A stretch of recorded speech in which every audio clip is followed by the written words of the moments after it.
Hey guys, welcome to another episode of the Fins Faithful podcast.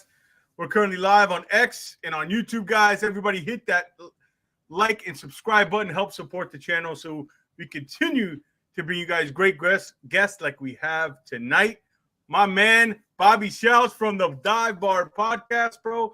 Thank you so much for joining us. How you doing, man? I'm doing good, man. I'm glad to be on here, man.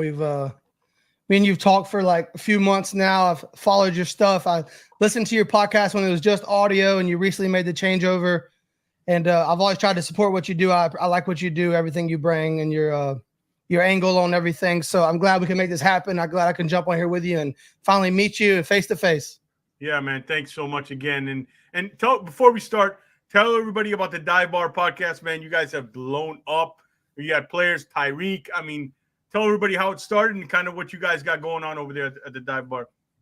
Yeah, so me, Joe Robbie, and Ghost of Adam Gase kind of got together. We've been friends for a while. We all live. So I live in Louisiana. Ghost lives in PA, and then Joe lives in South Florida. So we talk all the time through group chats or whatever, like text messages and stuff. And we were finally like, man, there's nothing stopping us from making a podcast. Like, we talk ball all week anyways. Let's do something with it.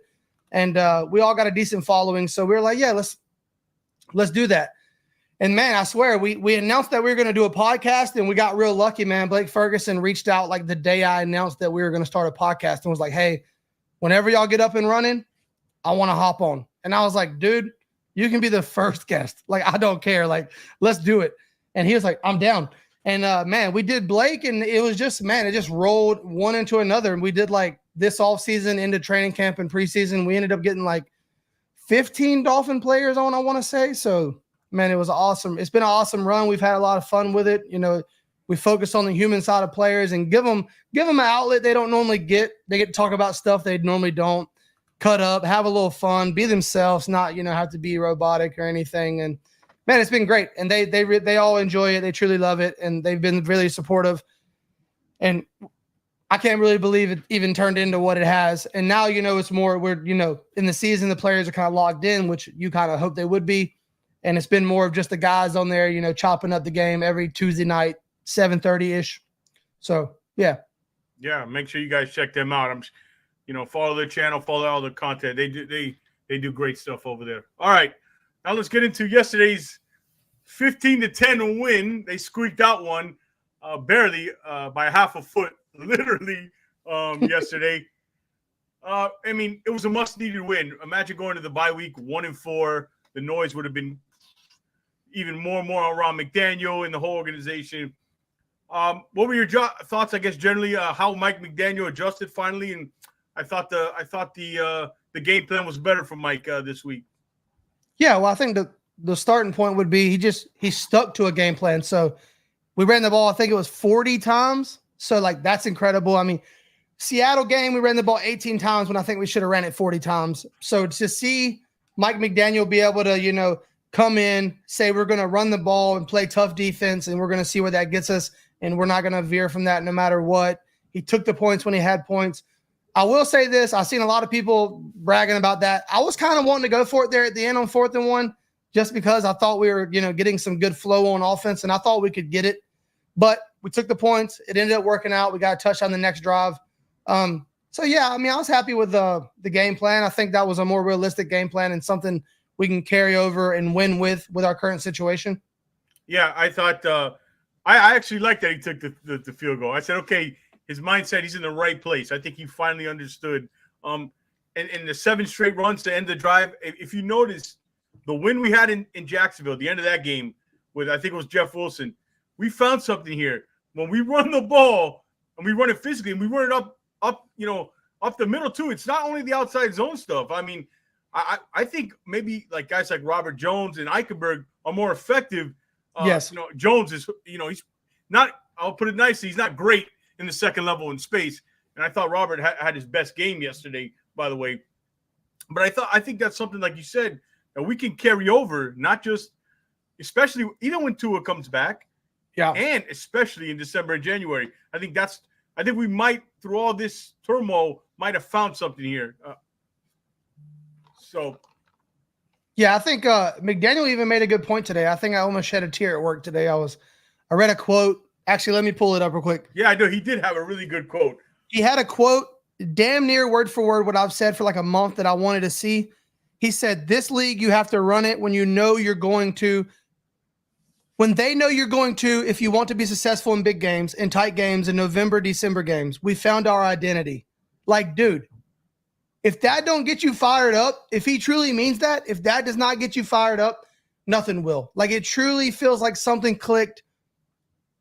And he sees the how it helped the team and what it means. And like you said, like the Jaguars games, running it to finish out a game. We've done that several times. Last year against the Cowboys, Jeff Wilson finished out the game. That last drive, we went down to game-winning field goal. We just ran the ball. And the inside run is definitely our bread and butter right now. And I think you're right. I think it's more – they're not as good in pass protection, our guards, this year, but I think they are good drivers. And so, like, when you run behind them, they're a lot better and more comfortable. I really think there's something to that. Yeah, I agree. And you know what? Jalen Wright. I've been asking for some more Jalen Wright. And, man, he looks like a young Mostert behind there. I mean, the way he just fits perfect. And one other thing about McDaniel is he comes from the San Fran. Why doesn't he do this more? What do you think? It's ego, Bobby, or he can't help himself? He has the toys of Waddle and Tyreek, or what is it? First on Jalen Wright, and then kind of what is it? Why haven't they done this? Yeah, I think naturally, I mean, all right, you're a run game coordinator, you get a job in Miami.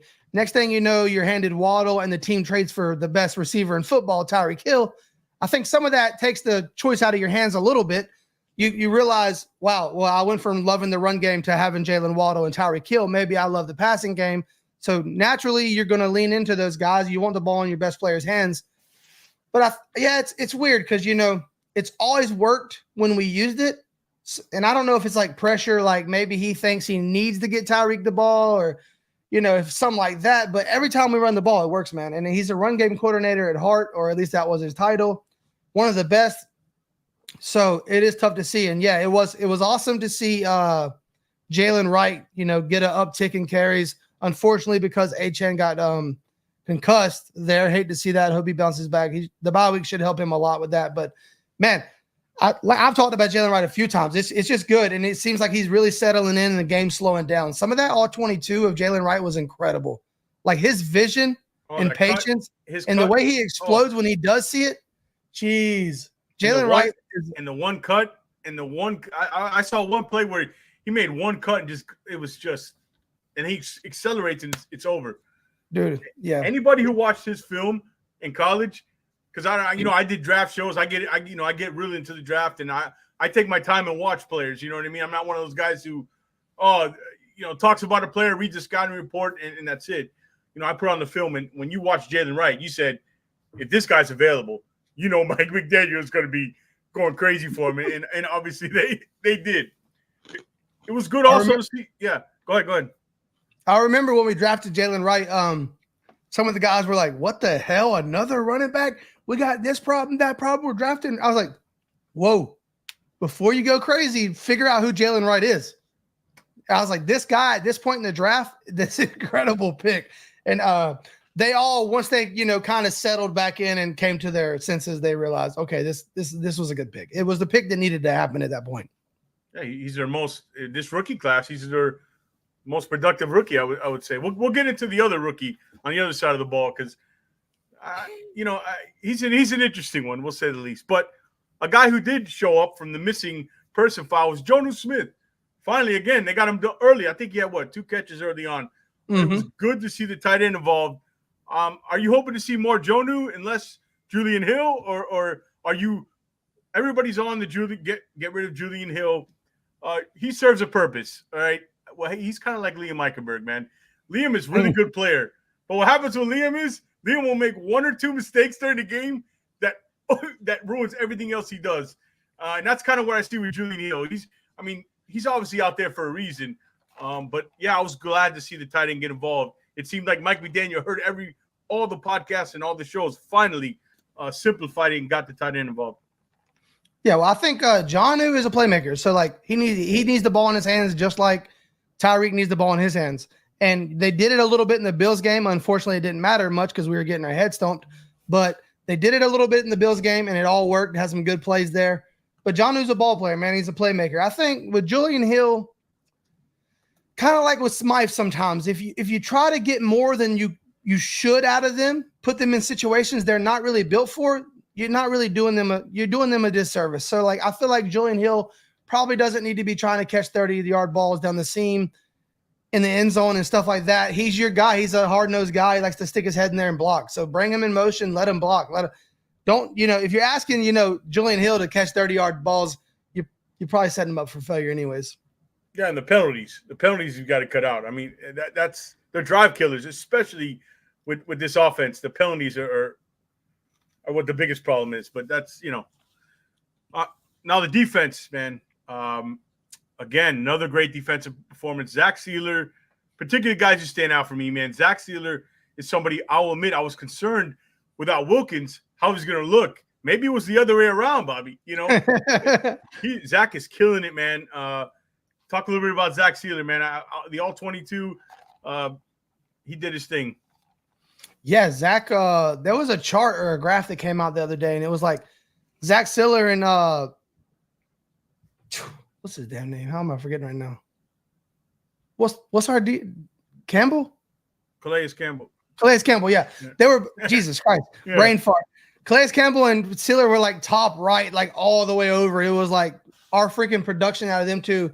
And Wilkins was somewhere in the middle of the pack. And Wilkins really hasn't had, as far as I know, and I hadn't really watched the Raiders, but Wilkins isn't having a crazy year.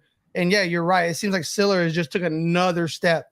And everybody had a concern, and it was valid. I mean, a lot of people thought, Wilkins was doing a lot of the dirty work so Sealer could get some shine.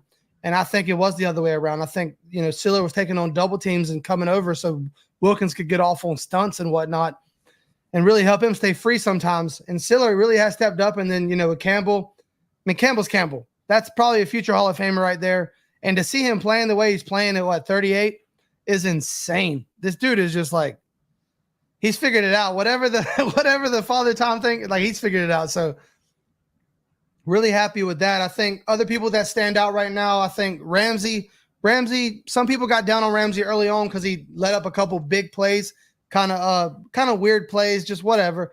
I mean, it is what it is. But I think Ramsey is truly the heartbeat of the defense. I think he shows up every play like it's the last play of the game and the score is 7-7. Like Ramsey's flying around. He's sticking his head in there. He's talking shit, going at it. Just, I really think he's the heartbeat, and people keep showing up even when the offense isn't. And the defense could fold any time right now, and they haven't. I really think it has a lot to do with Ramsey. Yeah, I couldn't agree. He's playing he's very quietly. He doesn't get enough credit, I think, that he deserves, but very quietly he's playing outstanding football. And the one thing also, the pass rush, right, with Phillips' injury, how did you think the ends did? We saw a lot of Tyson Bauer. We saw Chop, particularly Chop. But your overall thoughts. But then I want to particularly get into Chop. Your thoughts on the end play yesterday with the loss of Phillips. Yeah, well, right now it's makeshift. So you got a bunch of guys still, but I think like Quentin Bell and Ogba are both edge setters. They're not really premier pass rushers, although Ogba's having a hell of a year. I said it the other day. It's crazy to me. I said it on last week's show too. Vic Fangio almost cost us Emmanuel Ogba. It's insane. Like this dude legit said, I can't use this guy, and had him inactive on the game days. And like this dude. Where would we be without him? We're right now. Exactly. And systems do matter. Don't get me wrong. So if it wasn't a fit, it wasn't a fit. But man, I'm glad Ogba came back at the price he came back. And man, he's playing like he's got something to prove. Like if anybody's complaining about Ogba right now, you got a problem. And then, like I said, Quentin Bell and him are more, edge setters, early down guys. And then you got Chop. Chop's not doing a lot right now, but he needs to add a little more to the bag. He's got his speed to power, and he just keeps speed to power, speed to power, speed to power. Not working. Yeah, I mean, yet it's working. It's just not getting him there fast as he needs to get there, and he's close. And I don't want to sit here and talk about pressures because pressures are kind of hypothetical. They're not. They impact plays. They can impact plays, but I don't want to sit here and harp about pressures and almost because it's not the same. Yeah, it's what I wasn't a huge fan of the pick at the time, and honestly, the same things that are going on now are the same things that happened in college. He's almost there. I will say though, he did some stuff dropping back. He made a couple of nice plays. To me, you have to rush him to the A and B gap.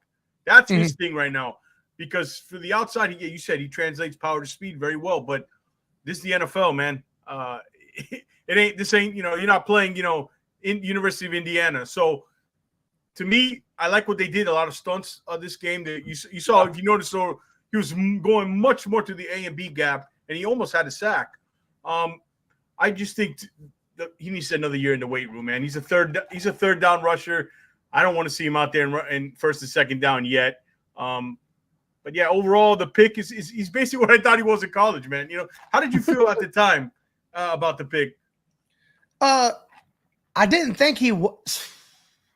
I always got to come back to earth. When we first made the pick, I was kind of like, but I was also already upset because I wanted Fatanu. So I'm sitting there watching the board fall, and I'm like, man, Fatanu. I think like 3 guys I love went like 3 picks straight right before us. It was horrible.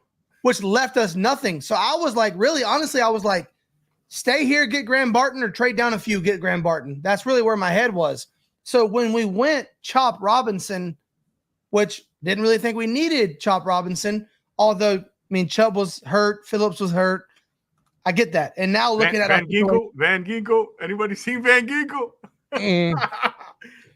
Too soon, right? Man, I love that he's doing great. Oh, he's killing it, man. His family looks happy. They're back home. Look, good for him, man. Who cares if we're down here crying? No, I didn't love Chop Robinson. One, because, mostly, honestly, the reason I didn't like either of our first 2 picks is because neither one of them helped us today, I didn't feel like. And if we're in win now mode, I just think Graham Barton is just a plug and play guard. He's a center for the Bucks, but I really just envision him plug and play right or left guard. And man, just helping us day one. And look at him now. He's a freaking stud in Tampa Bay.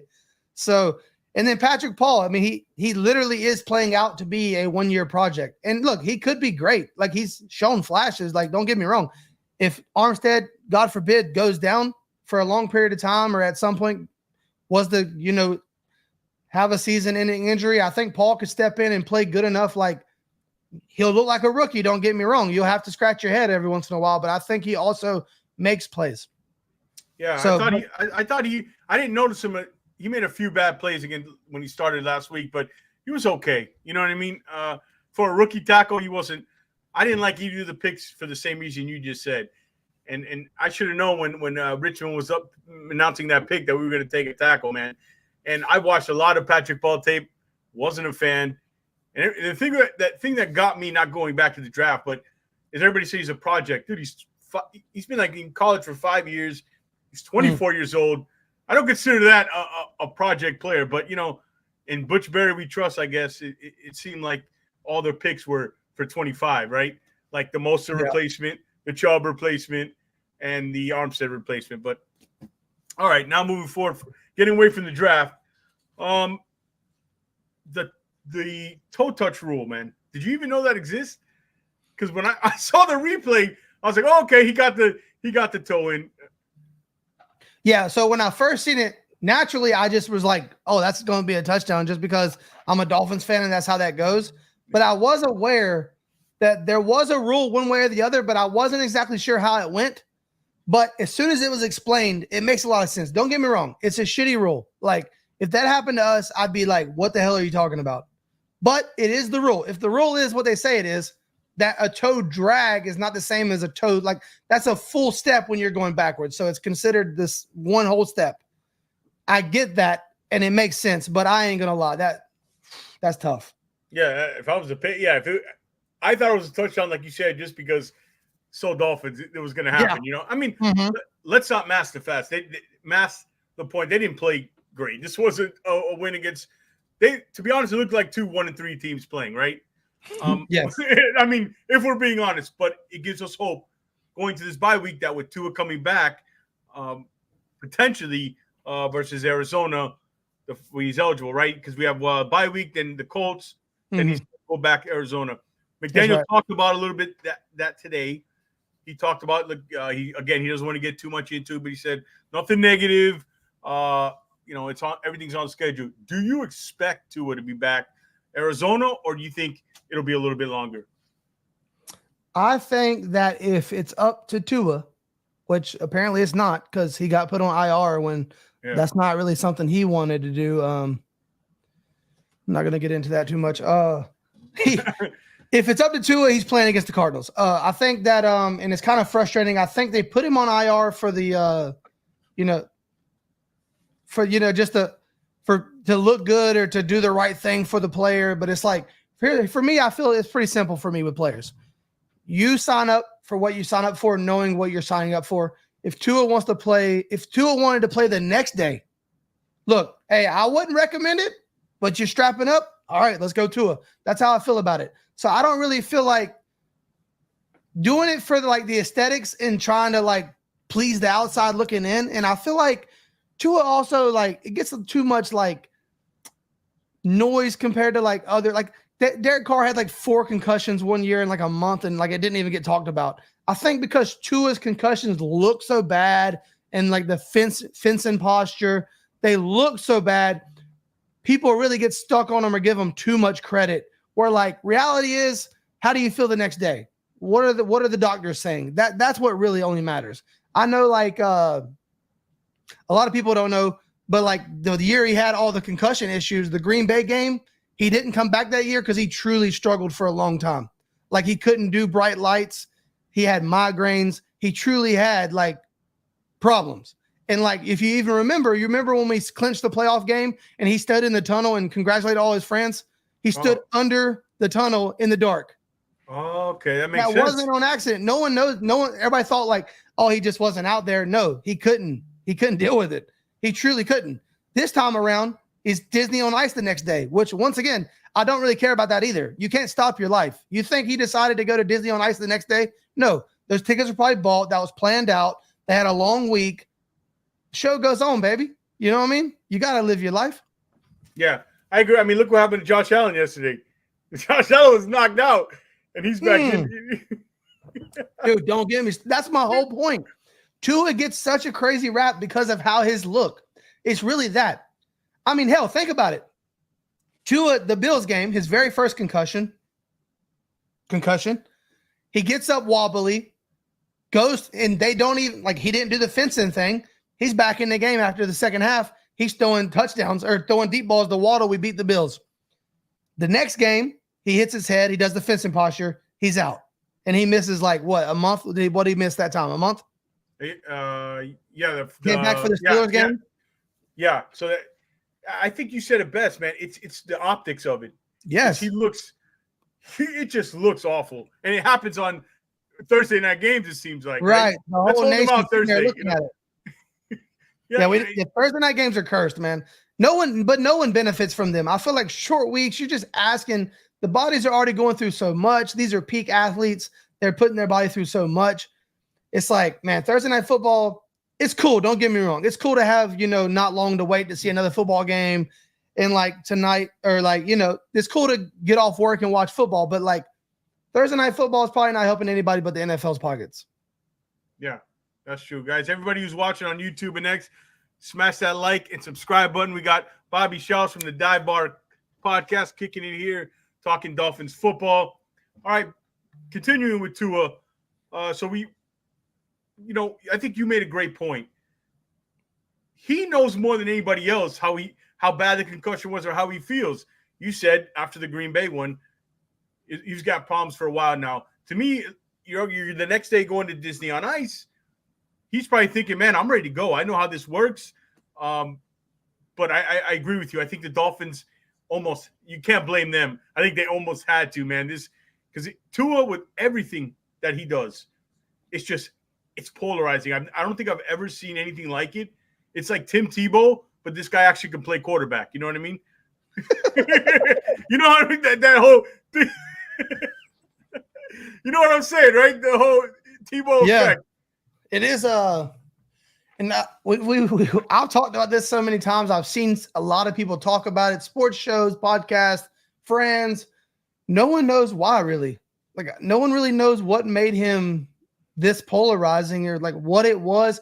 And maybe it is the injuries. Maybe it's because he's been through so much and there's so many reasons to like count him out or go against him and say he shouldn't be able to do this still. And he just keeps coming back for more. Maybe that has something to do. I don't know. Honestly, it's insane how polarizing he is. He really is such a topic. Yeah, I can't figure it out, man. I can't. But regardless, I think he comes back. Do you agree that this is going forward a little bit, that they are going to have to do something about the quarterback room? Even if Tua comes back and they do go deep in the playoffs, they're going to have to do something, and I think high profile in the backup role.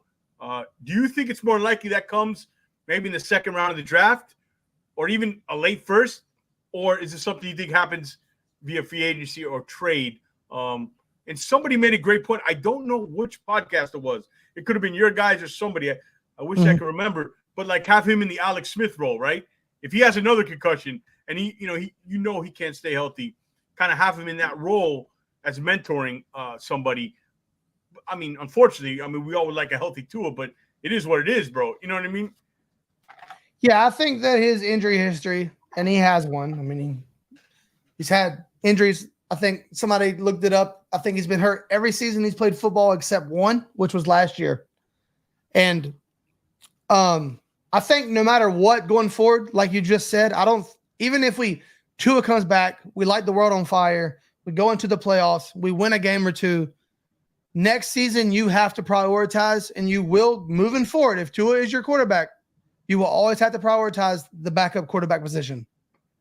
And I don't know how they would attack it. I would think if you keep Tua at his price tag, I think you got to go draft, because I don't think you're going to pay Tua $54 million and then go pay a guy 15 or 10 to have a true legit, like, not waste this talented roster quarterback. I really think so. I would suggest even going first round and getting a quarterback no matter what. Getting a true guy that is a true prospect that you can bring in. And hell, even if Tua's fine, Tua plays years, great.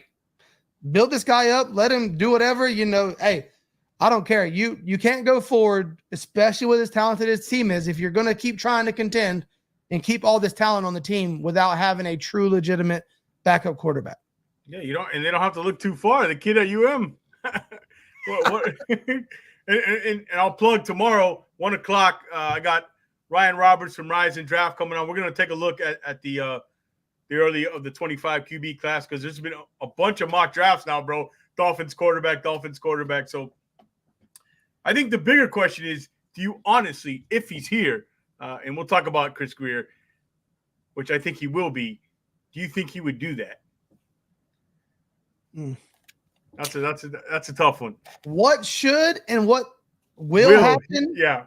I know it should happen, Bobby, and so do you. Yeah, we'll probably draft a cornerback. We'll draft a situational edge rusher. It won't be a guard or a center, I can tell you that.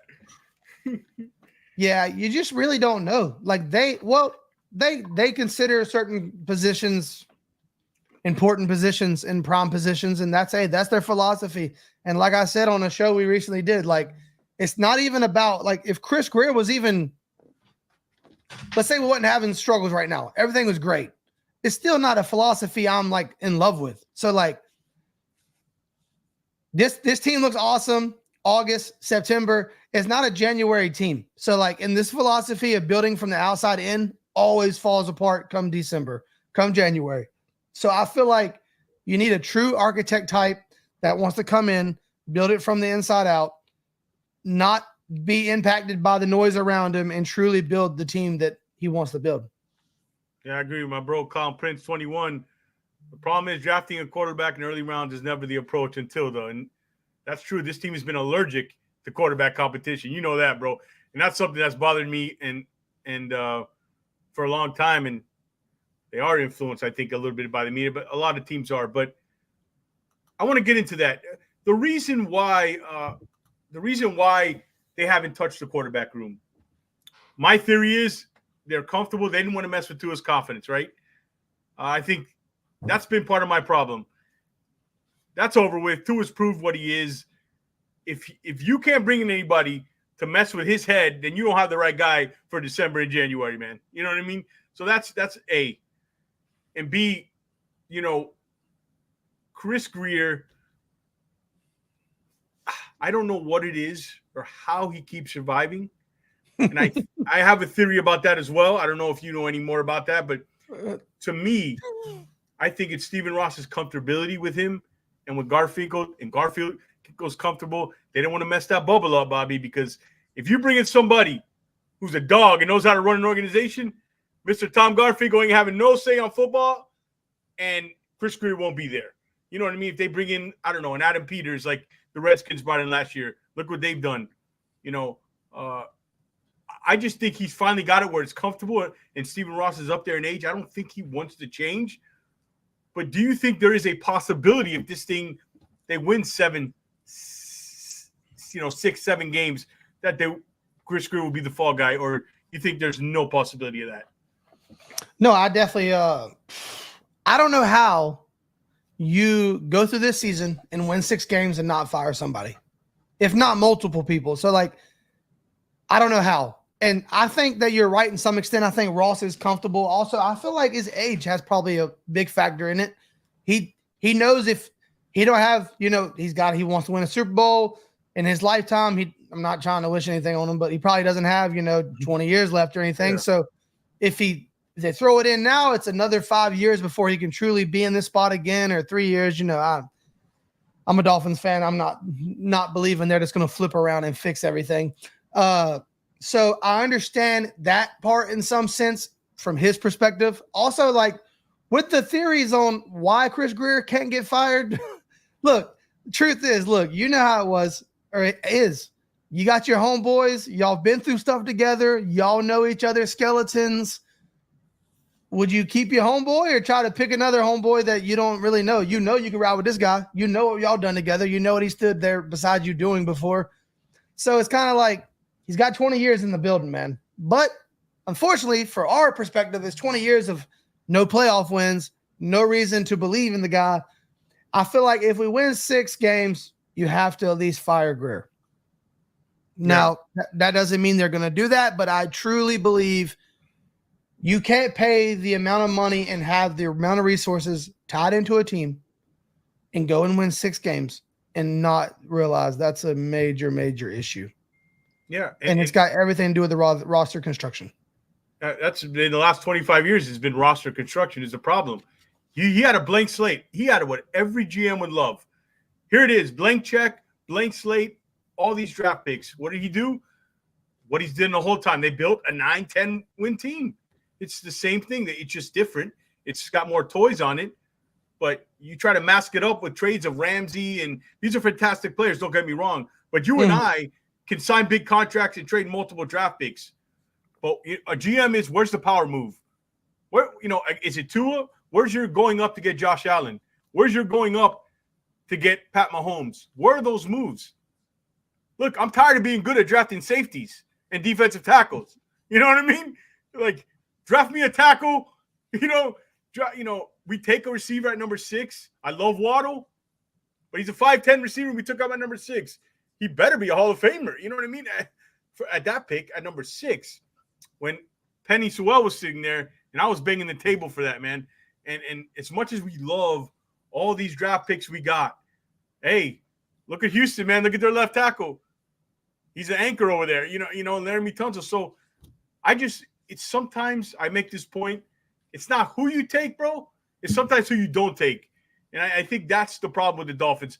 I think Chris Grier overall is a mediocre GM, and he builds teams that usually, they've been better than mediocre. They went to the playoffs, but this kind of talent, and winning one playoff game is our expectations. I think I'm off the train, bro, and I've been off the train for a while. And I tweeted out maybe like 3 years ago. I said, when it's all said and done, this rebuild's great, but we're gonna look back and say the problem was who's picking the groceries, man. I didn't mind the plan. I minded the guy picking the groceries. So that's my rant on Christopher Grier, man. But I'll believe it when I see it, bro. You know what I mean? Yeah, for sure. No, for sure. I think it's the comfortability. I think that's what it is, dude. The guy's in his 80s, right?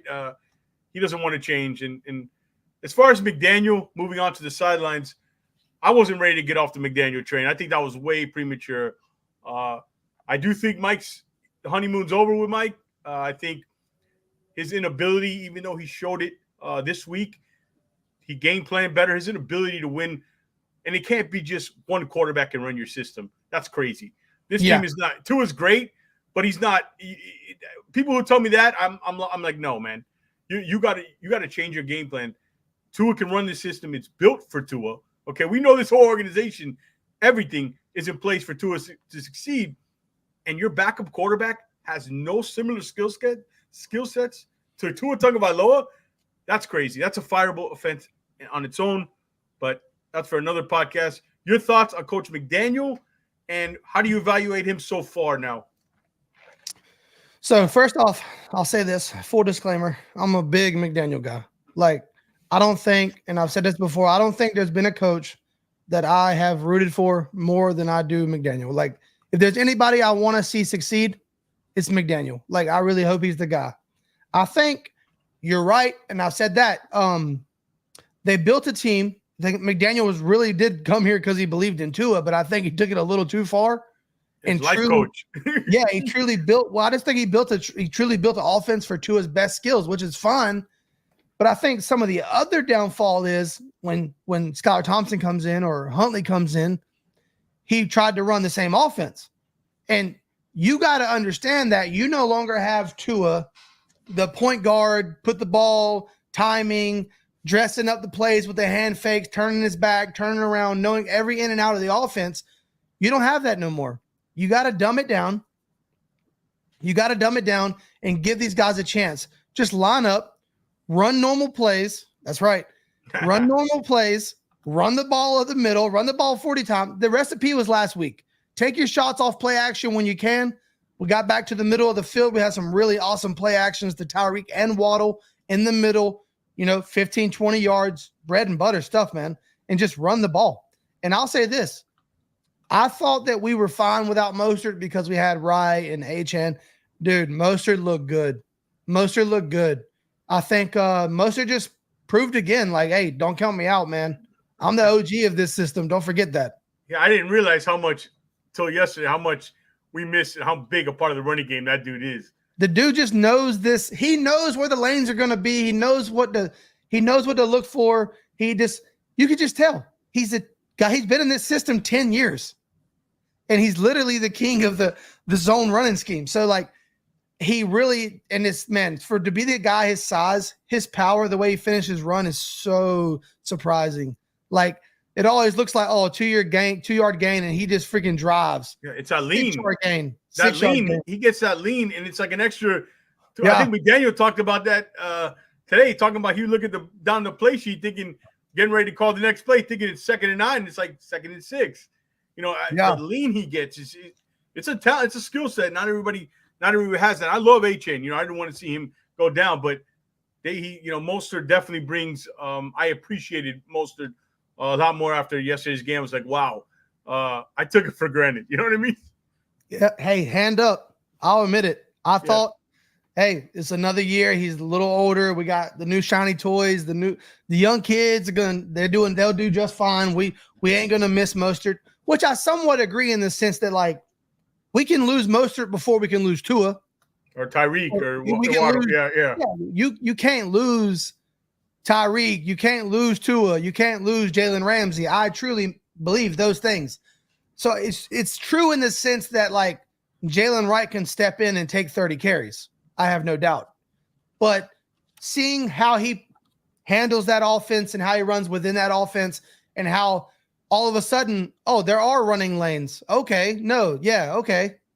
It truly matters. Like, I'll take that one. I didn't think we were missing his Mostert as much as we clearly were. Yeah. And talking about missing players, we're going to be missing another guy.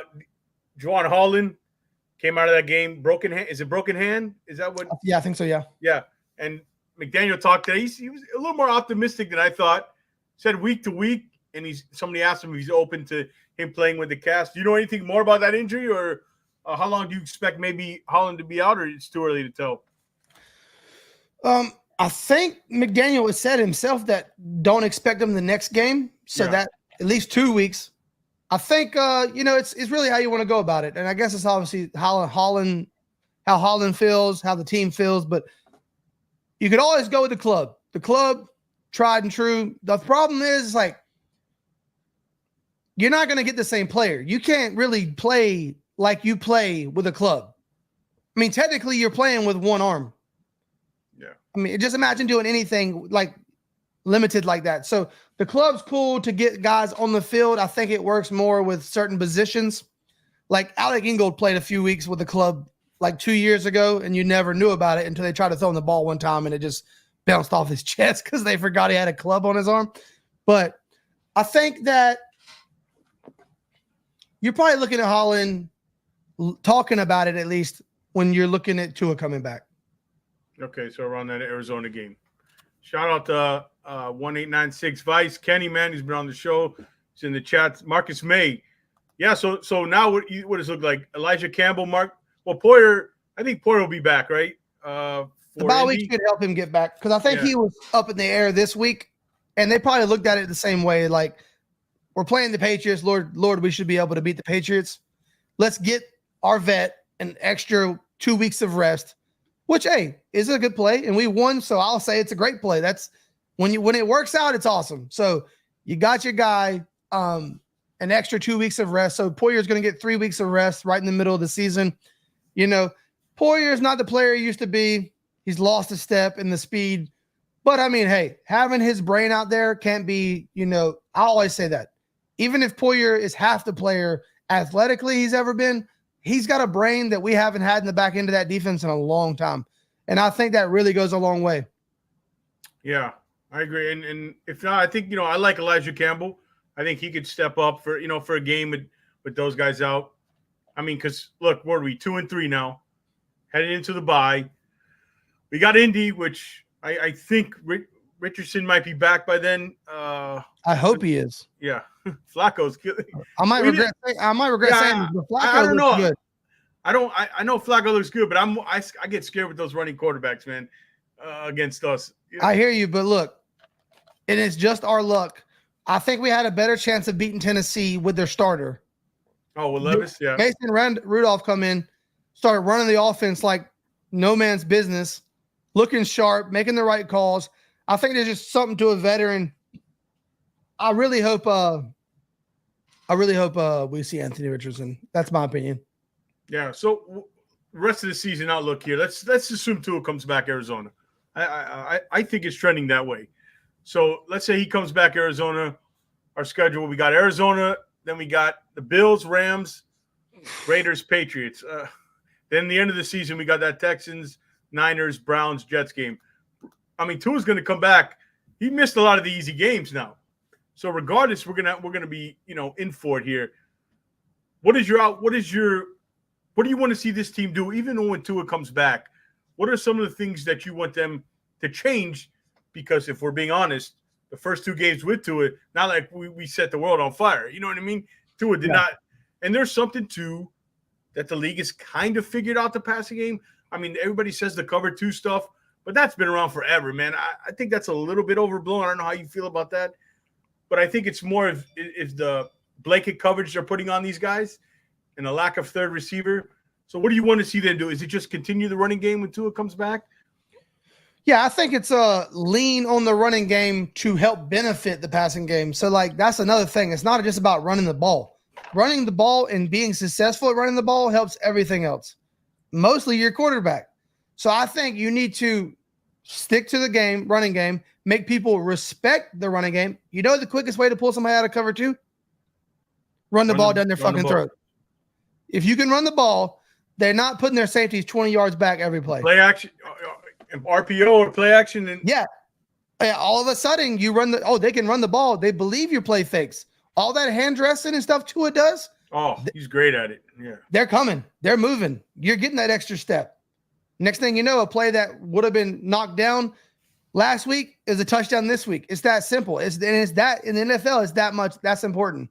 One step is the difference in most of these plays. Yeah. So go ahead. Yeah, I just hope. I really just hope this is just me being hopeful here, but I really hope we can get back to some of those fireworks, man. Because, like, dude, we got everything we need. If anything, we added to the playmakers. You know, Odell's finally back.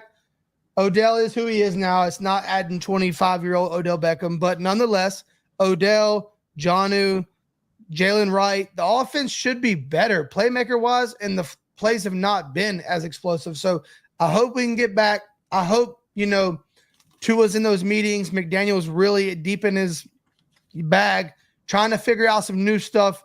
Maybe he can't do it with Huntley, but he'll have a new wrinkle or two to bring back once Tua comes. And that might be a lot of things to remember too, is like, we're not adapting and changing a lot right now, and maybe he really just can't. Maybe he's realizing that, hey, I'm limited right now. Let me just simplify things with who I got for now. Lean on the run game. Get this team used to being a run team, being successful at the run game. And then when Tua comes back, we can try to dig into like some new wrinkles or some new variations and try to get back to, you know, playing some explosive football.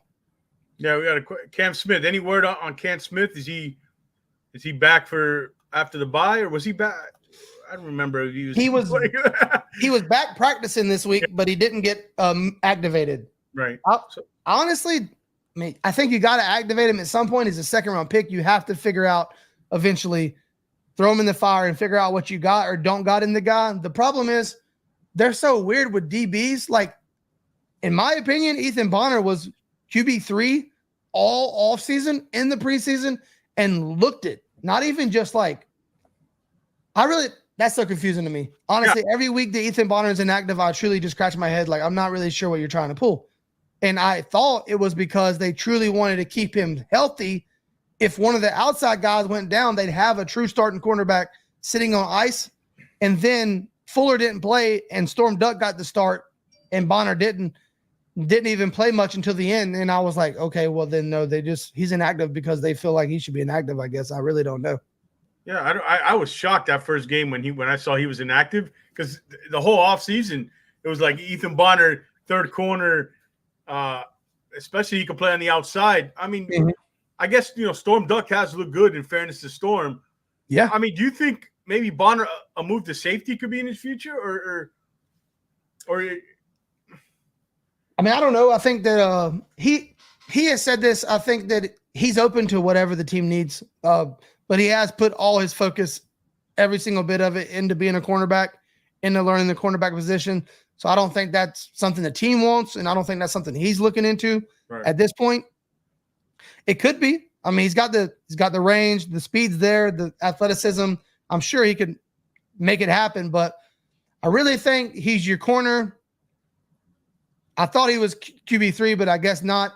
I guess you're just grooming him and Duck, and, you know, the future, Fuller goes down or whatever the case, or Fuller leaves, you have these young guys ready to step up and step in at a cheap rate. But I think he's a corner. Yeah, I agree. I don't know. Have you heard any reason why? They just like Storm. I guess that's. Yeah. Well, yeah, so I was confused. Like you said, week one, inactives come out. Jalen Wright was inactive, Ethan Bonner, and I was like, man, what the hell is going on here? And then they asked Weaver about it the next week in practice, and he was like, yeah, no, Storm earned it. Like, he did it, whatever, in practice, and we seen what we needed to see, and Storm Duck absolutely deserved to be in that spot. So I'm like, well, that's crazy, because every preseason game you rolled Ethan Bonner out to start or the first guy off the bench, and he looked great. He lived up to everything. He was awesome in joint practices, going at it with Drake London. So everything made you think that Bonner was the guy they loved, because he started when the starters were out. He was the first guy off the bench every preseason game. And then next thing you know, Storm Duck is our guy. So it is kind of strange. I really don't know what's going on there. Yeah. A couple more questions. I'll get you out of here. I know we've been going almost an hour here. All good. I had predicted earlier in my podcast when I think this is Javon Holland's last season here. If you had to predict and kind of put a percentage that Javon's back or not next year, I know it's early, but the reason I'm asking this is because, hey, he's hurt. He's on a contract year.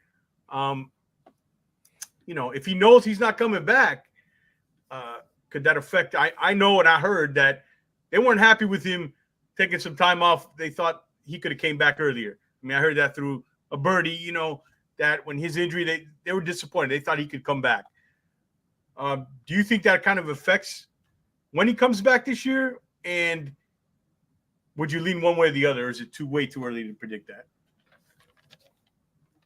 Tough question. Sorry about that, bro. No, it's all good. No, it's all good. I'm trying to give you the right. I'm trying to answer the question. Whatever, however you want, whatever. Yeah, no, I think it's early, but I'll say this. Up until this point, I'm leaning he won't be here for long term, but I think they could tag him. I think one thing that did worry me a lot is you got to pay JP and you got to pay Holland, and they're both young cornerstone. Now JP got hurt again. Bless the guy's heart. I mean, you couldn't happen to a worse person, like a better person. Yeah, JP is just a stand-up guy, loves the community, always got time for fans, just truly been through a lot too. I mean, medically retired at a young age because of an accident, been through concussions, and he just, built like a Greek god, but he can't catch a break. And unfortunately, that's probably going to cost him money one way or the other. So whether it be here or not, JP's probably not getting the bag that he once was getting, which may help Javon Holland's case. But I think Javon Holland believes in himself.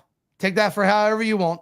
I think Javon Holland thinks Javon Holland is the best safety in football, and that's how you should feel. Yep. So I don't think he's taking, and he is represented by Athletes First. And if you don't know much about Athletes First, they believe in their guys as well. For better or worse, that, hey, look, it's good and bad. It doesn't always work out in your case. Like Christian Wilkins was Athletes First, and he didn't stay. And he got his highest paid, record-setting, crazy defensive tackle deal. And they drug that out 2 years. You would think they'd have a bad relationship, but they clearly do a good job of each player is a different case. Because Ramsey got redone. Tua got his big deal. They finally came to an agreement there. That took a little while. It looked like it could get a little messier. Maybe it even did between the agent and the team, but Tua always stayed firm on he was fine with everything. So they got that deal done too. So they've made big deals happen before. It's just like there's a fine line on we can work with them and make a deal happen, and what does the player want? And Holland's even said on record before, like, I'm down to talk. They can call my phone whenever. I will answer, but they better be ready to bring the Brinks truck. Yeah, I get that sense that he's going to get it's. I think it's a very similar situation to Christian Wilkins last year. I think it might play out that way as well. By the way, where were you on the 5th-year option with Tua? Were you in favor of giving him the contract, or you thought they should have tagged him with the 5th year? I think because I would have went 5th year, but it's easier for me to say because I don't have a relationship with the player, and you could tell Tua was trying to get his money this offseason. Yeah, I think from the outside looking in, there would have been no bad part about letting him play out on a 5th year. Obviously, that would have changed a lot with where we're sitting right now. We would have been sitting here like, you're probably moving on. But apparently there's an out in his contract this offseason anyways. So there might be a conversation to be had one day either way. So I don't care about talking about that. I'm not trying to talk about life without Tua or whatever. That'll happen. That'll come when it comes. That's going to come when it comes, and we'll surely have to talk about that more, and it deserves again. It deserves a few podcasts. Yeah. But I was fine either way. I was really happy. I mean, he earned his contract. He did. And I'm not one of these, like, everybody freaks out about the money, but the reality is in 2 full seasons, hell, 2 players have already gotten more money than him since he got paid. And in 2 years' time, he'll be outside the top 15 of paid quarterbacks. That money is not really, it's always fugazi. Like, it's not, people make such a big deal, and it's like, it's not my money, for one. 2, the structure was awesome. Like I just said, I think there's an out after 1 season built into the damn thing. And they got insurance and yada, yada, yada. So, like, it wasn't a terrible, crazy deal. There wasn't a shit ton of like guaranteed money, or like it wasn't no Deshaun Watson fully guaranteed 5-year deal. Like it was none of that. Which that's another topic. Yeah. Thank God we dodged that bullet. Oh, Jesus yeah, Christ! I wasn't. My guy came back to football and forgot what football was. Yeah, what happened to him? I don't even know. I guess that's what taking what? How long was he out? 2? Was it a year and a half, 2 years? Yeah. That's a whole nother story, man. I would love the stories. You could probably write a documentary on that on B-Flow. And I think I heard you saying you wasn't around Twitter for that whole era. Man, It was wild. Oh, and I wish I was podcasting during that, bro. At first, you kind of understood. Like, it was like, look, I really like Tua, and he's young. Like, we have no clue who he's going to be. Yeah. But Deshaun Watson also is a proven commodity at the time, and he's young too. And he's probably got 10 years of elite play left in him. At the time, Deshaun Watson was incredible. Like, both sides, at first, I kind of understood. And then the stuff came out, and it's kind of like, look, man, I don't care who he is on the field, but we don't know. And like, I'm big on like until proven guilty, whatever, but like, you just can't risk it. And like, hey, Cleveland, that's how they got him. They were like, we don't care what the hell's going on. They came in at the last minute. He was going to Atlanta. They come in the last minute, like, we'll give you $230 fully guaranteed.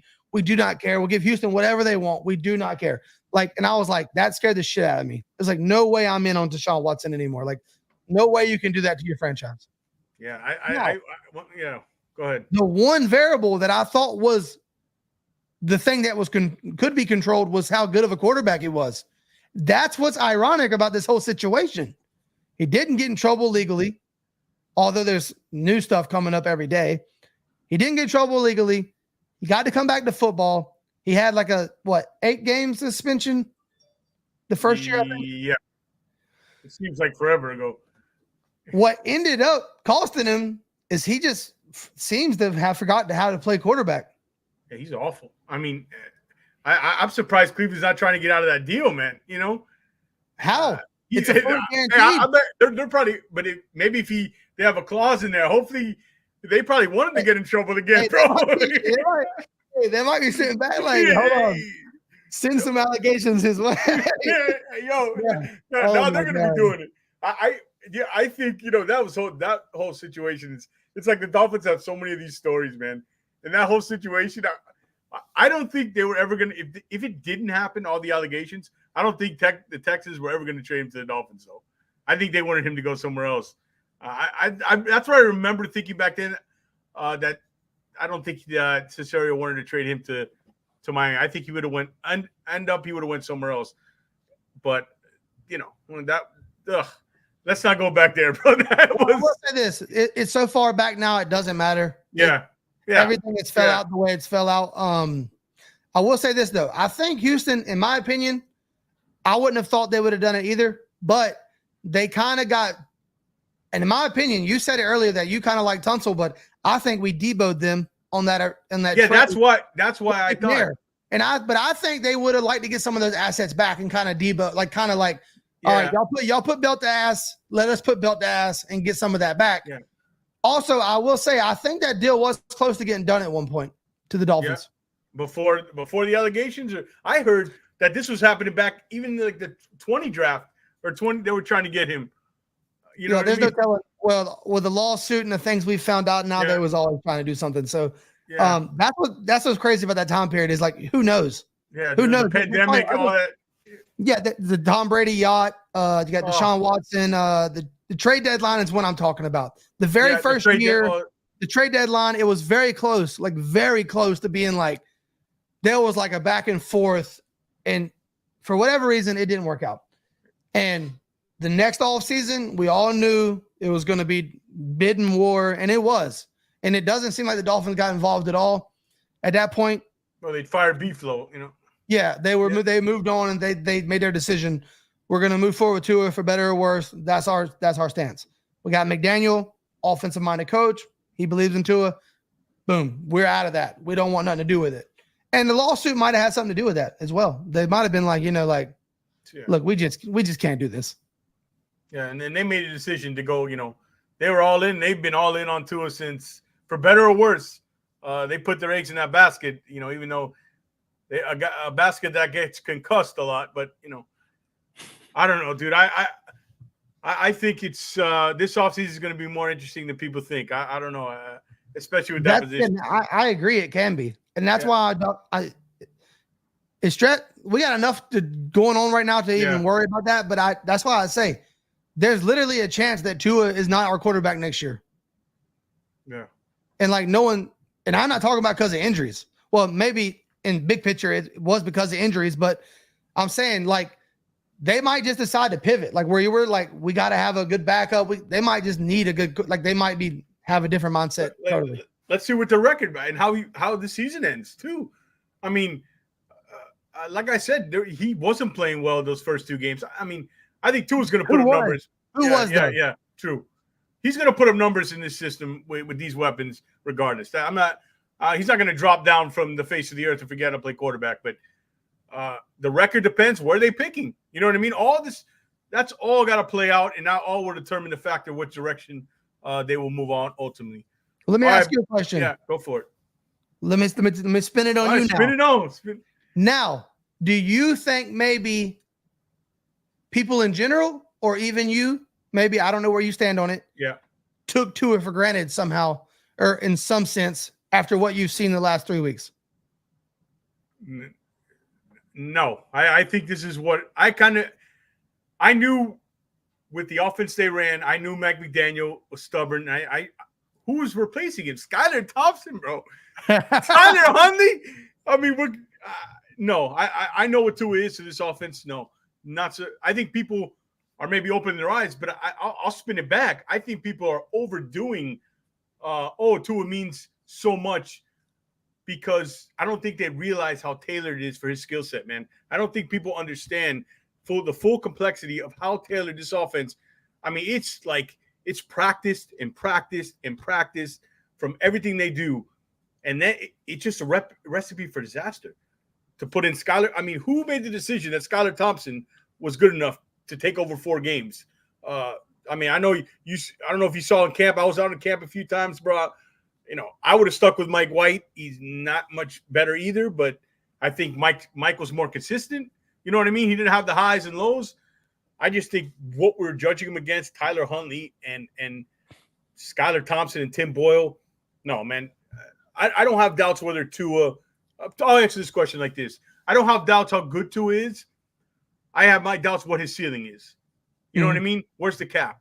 And I had Dante Collinelli on a few weeks ago, and I asked him, hey, man, how did you feel about the weight loss? And he made a great point. He goes, no, he had to do that. You know why? Because he had to raise his ceiling. He had to see if he can, get more athletic, play more off script, all the things that everybody was criticizing him. And Tua, he loves a good criticism, bro. He'll go in the offseason and he'll hunt it like a dog. And I respect that about him. I respect that a ton about him. But I think it does put this injury in the weight loss kind of does.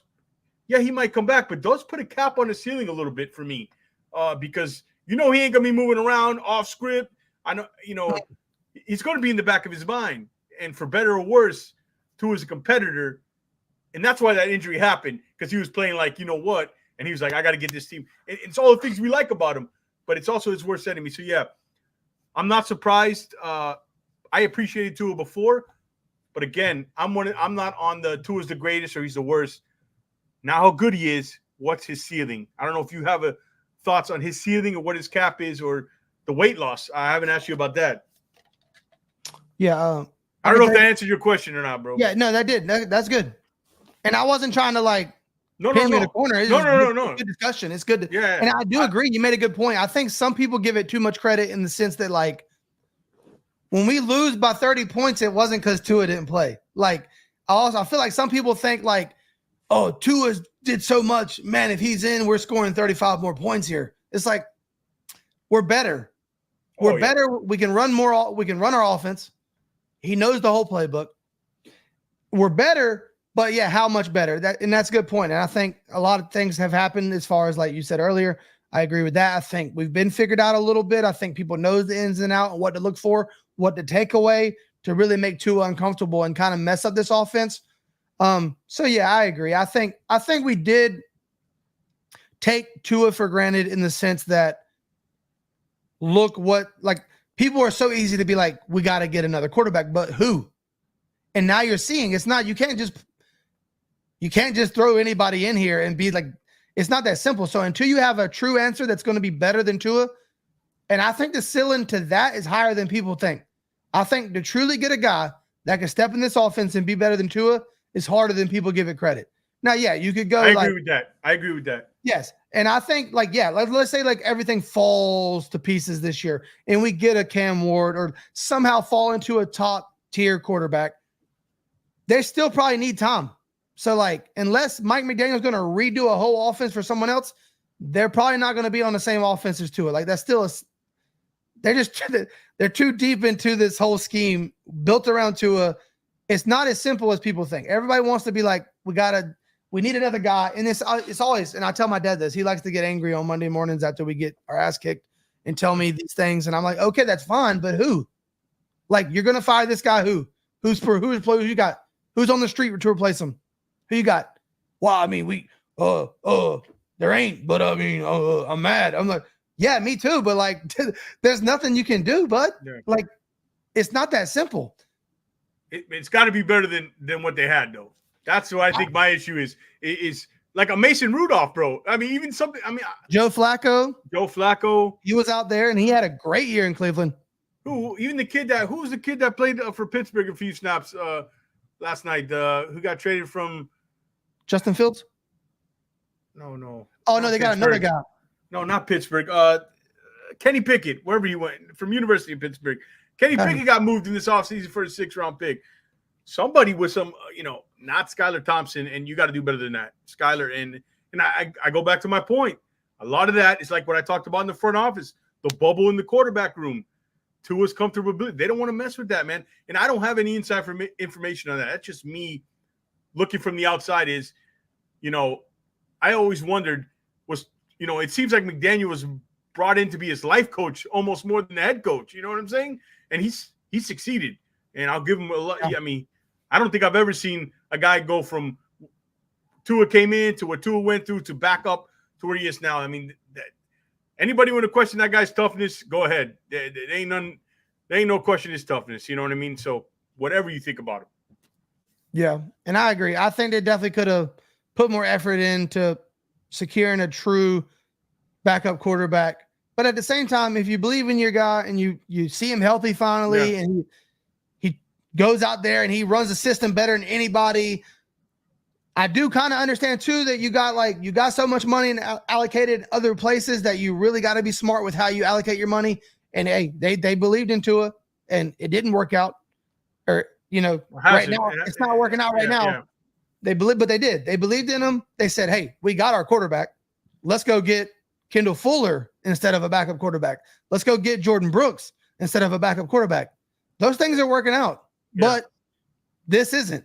And that's what we're talking about. But they did make business decisions to allocate money and resources other places that they really needed. They didn't think they needed a quarterback. They got their guy.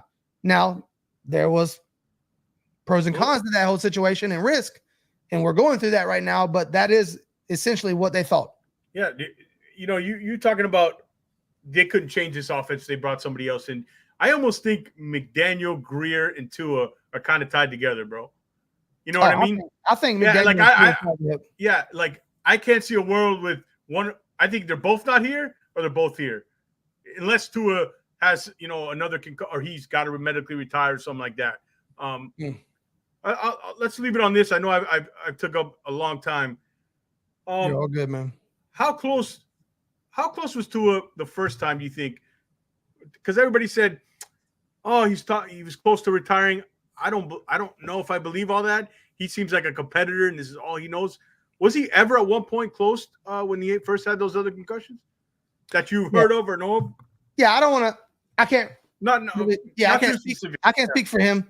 But here's what I would take from everything I've heard and everything we've seen publicly as well and put together. I think it shocked his family and scared people enough to really say, let's have the talk. Like, let's sit down. Let's go to all the doctors. Let's not worry about football again for now. And let's at least have the talk. And I think that is what happened. And I think, at the end of the day, they're like, hey, this is your passion. You truly love playing football. You want to be the quarterback for the Dolphins. That's where we stand. Like, we're going to back you up no matter what. If you think after everything we've learned that you're good, and that was the case. I think what also pisses me off about Twitter is you have all these doctors on Twitter, and this has to do with Tua in general. You see a guy sprain his ankle, routine sprained ankle. This doctor Twitter page is going to be like, yeah, if you watch this, the way he bent his left shoulder and dipped his right hip, he broke his spine. This guy's never playing again. They fearmonger these Twitter doctors, and they want clicks. And every real doctor that truly met Tua and truly looked at his situation said there was nothing to worry about, that there was no huge damage and no future repercussions, and he wasn't to that point yet. So it's always weird to me how, like, every public doctor on Twitter said, he can never play again. He's got to retire. Yet he met 5 doctors who all said, you're good. So how does that make sense? And that's another reason why I don't believe the Dolphins should have put him on IR. I don't care what optics or what they think. Yeah. You got to go. You can't play if you can't play. He had to go see these neutral doctors. He had to go see these people. They had to clear him. He had to go through protocol. Everything. He still got to do that. It doesn't matter whether you want him out there or not. Like, he can't play if he's not ready. Oh. Do you know how close was that happening? Do you know anything about that in 20? I don't think. Well, it depends on who got their way. Andrew Thomas and Jordan Andrew Love. Thomas I remember hearing about they would take a tackle at 5. Rumor came up the day of the draft. I remember that. Yeah. We were all thinking, what quarterback?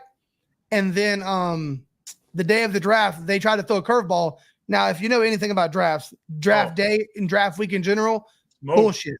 It's bullshit. So the day of the draft, like, they want to move up, but it's not for a quarterback. They like the tackle class. And I think there's rumors that Flores wanted Love. The thing is, it was never Herbert. That's the thing. Everybody gets caught up on Tua versus Herbert. I don't think it was Herbert ever. Yeah, I think it was Love was probably the other guy. Do we really know? I don't know. I mean, knowing Chris Greer, he gives you what the coach wants, unless this situation came from the top that you're going to. I saw that video of you. You knew it, that you knew they were going to it. You knew they were going to it, dog. Huh? But that wasn't a secret, man. No. Look, they tanked for Tua. That's a whole campaign. Yeah. And that's what's so ironic about all that now is Tua ended up getting hurt. Flores couldn't tank properly, and Burrow could have been the quarterback. Oh, even though he's not doing Burrow's body, if anything, Burrow is as or worse injury prone than Tua. And I tell people that all the time. It's like, man, Burrow's body's breaking down on him.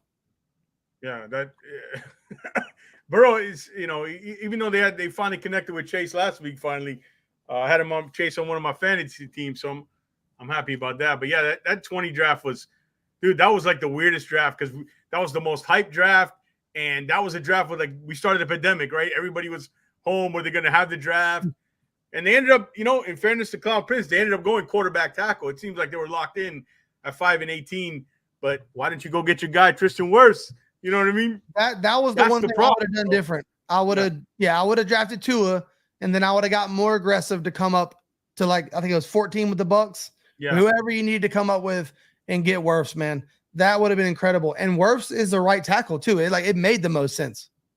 And then went obviously Noah, and that's the draft. Those were the drafts. Hey, I heard. I don't know if it's true, but I heard they had Swift on the card, bro. You know what I mean? I've heard that story. I've heard It's so crazy. I've heard the Swift story. I even think someone announced the Swift pick, and then it wasn't Swift. I mean, but if we're going all the way back, I think you draft Tua, you trade up for Wirfs, and then you get Jonathan Taylor. Oh, or how about take Justin Jefferson? Yeah, but let's be here. Look, that's a No one's seen that coming. Yeah, or this year, bro. The kid from the Jaguars. Brian Thomas. Oh, he's a He looks dog, awesome. bro. I think you just need to start drafting LSU receivers. Clearly, I don't know why they didn't invest more in the wide receiver. Dude, it's part of the problem too, bro. I mean, I love Braxton and all those guys, but Rivers' injury really hurt this team, man. I mean, just getting back to this team, there's no production. No, I mean, OBJ coming back now, but yeah, I thought River is another guy to about the time Tua's coming back, River could be back in the conversation as well. Oh, he's gonna help. I never thought I'd say this, but River Craycraft gonna help, bro. The thing with the scheme is you got to know people who know the scheme, and River came with Mike, and a lot of people downplayed that addition. I remember Trent Sherfield and River came with Mike and Mostert, and a lot of people were like, and Trent Sherfield played hella snaps and was awesome for us his first year here. And look, River, like you just said, now look at us 3 years later begging for River Craycraft to come off IR. Yeah, that's why nobody talk. That's why Tanner Connor's still on this team. Tanner knows everything, bro. He's a smart dude. You got to. People don't realize the complexity of this offense. Not everybody can pick this up. I think that's why Uzukama struggled. Why you see young receivers coming here, they're going to struggle at the beginning. It takes some time. And Tanner's another one. Like Tanner's like been cross trained to play so many things in case something goes down. He really is like their WD-40. Like he could fix 3 different positions. I think he could help Ingold. If Ingold lost time, I think he could play that. He could play the H. He could play tight end. He could play the slot. Tanner Connor really is a do-all. I think you're very right about. He wasn't just. He made the 53 because he wasn't just one guy. I think they looked at him as like 3 or 4. Yeah, I agree. And the last thing I just thought of, I know I say the last question, but every time I can sit here. There's so many things, bro. Yeah. My favorite stuff is draft stories. That's my favorite stuff. That's for the offseason. The Jalen Phillips injury. Now I just thought about it. Well, how do you think that was handled? That play, he got hurt. But they went to the tent. They checked his knee. They weren't sure or something. He gets back out there, and he obviously it was hurt on that hit, right? When the guy, I forget what player it was. Poyer. And then he came back in, and clearly, isn't that what Poyer hurt his shin too? Yeah, they both got hurt. Yeah. And then he came back in. They evaluated him. Came back in. Obviously, couldn't go. He realized, okay. Do you feel that was handled correctly? Look, I always side with the players. And if a guy comes to the sidelines and he's telling you, I think I can go back out there, what do you do? I mean, you don't know what's going on inside his knee. You can't, you know what I mean? Yeah. So I always just go with like, look, if a guy's sitting at you, you know when somebody tears their ACL. They go and try to do a sprint or something. They're like, oh, no. Or they don't even get off the ground. Yeah. For him, that's another crazy thing is he had a partial tear. And we don't know how bad it was, but he needed full reconstructive surgery. But didn't he? Am I wrong, or did he play a while, then go into half and get a brace and come back out in the second half? Or no? Yeah, and then something. Then in one play, he kind of like lifted his leg up and and that was like he was like, no, this is it. This ain't. And you saw him frustrated walking. I was like, okay. When I saw him pissed like that walking in the locker room, I was like, oh, this is not good. To know where mentally he's been and what he just went through losing. Yeah, man. The Achilles really broke that kid, man. And he's been through so much already. As I said, I could talk about Jalen Phillips all night. Dude, he wants to be great. And I think you can't count out like maybe he knew and he was like, I got to give it everything. I got to try everything first because I know that if this is what it is, I'm down and out again for a whole nother season, man. And I don't want to not be out here with my boys. There's a chance that he knew and he toughed it out for a quarter and just realized. Because that was it. That was it for this season. Yeah, and to answer your question earlier, just before we get off, because I didn't forget. Yeah. The Tua weight loss. So this is the truth about Tua weight loss. Tua, and we all know this, Tua last year didn't feel like himself. He would go to run, trip over his own feet. He couldn't move. He couldn't wiggle. He couldn't get out of the pocket. He didn't feel like himself. And it was simple as that. He was like, I understand the durability concerns. And I'll say this, I don't think the weight had anything to do with it. Like, clearly it's a problem. Like, I don't think him being 10 pounds heavier would have helped him. It's clearly a trigger in his head that he gets concussions. You know what I mean? Now, I don't think he should have been doing that, but I'm not going to sit here and be like, He should have kept that weight on, because I don't think that changed anything in that play. And hell, he decided to go run into a guy. It's not like he got hit. Yeah. I just thought maybe it would change his mentality, that he would think he could do it more. But here, let's be honest about Tua. When he makes a highly athletic move, it doesn't look pretty, bro. You know what I mean? Right. Last year, it really. And that's part of the problem, though. That's part of the problem. He's trying. He doesn't. I don't think he understands how to make it like Anthony Richardson. They even get hurt, but when they move, or Allen, they fall. They know how to do it. They're built. They play more like running backs, dude. The problem is when you're a small guy, not overly athletic, and every time he tries to do combine like athletic moves, it doesn't. It just doesn't look natural to him. You know what I mean? So I just thought maybe the mentality would change. That okay, I can lose weight. You don't think it was to shut down some of the critics as far as him with the off-script stuff, and because he listens to that, right? All players do. I'll tell you this about Tua. Yeah. I've been told this, and from everything I know, this is the truth. The dude doesn't have one social media app on his phone. The dude doesn't watch TV. He really, like, when he says, like, I don't know anything about, I hear what Ann Nolan tells me.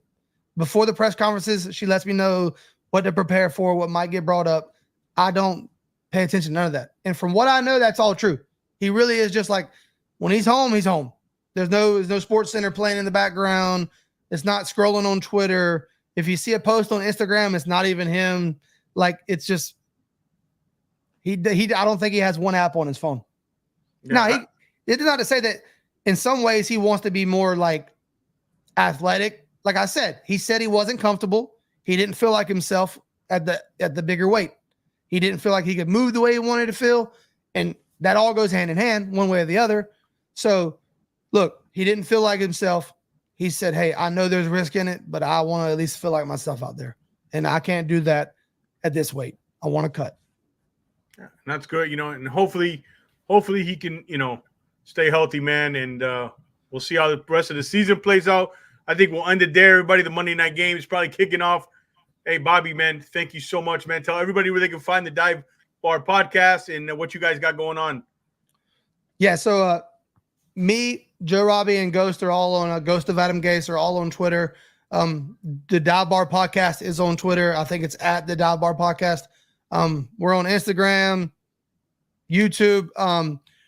We're mostly Twitter guys, so most of our stuff comes off Twitter, but we're trying to navigate and kind of change over to YouTube. Maybe one day the show will be primarily only on YouTube, and then our clips and stuff will just come through Twitter and Instagram. But right now you can catch us live on Twitter or YouTube while we still grow a little bit.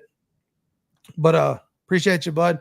And yeah, man. So come check us out. I think we'll be live tomorrow at 7:30 around that. As long as the hurricane don't wipe out a couple of our guys. Everybody stay safe, man. Like I said, we'll have a show tomorrow at 1 p.m. with Ryan Roberts.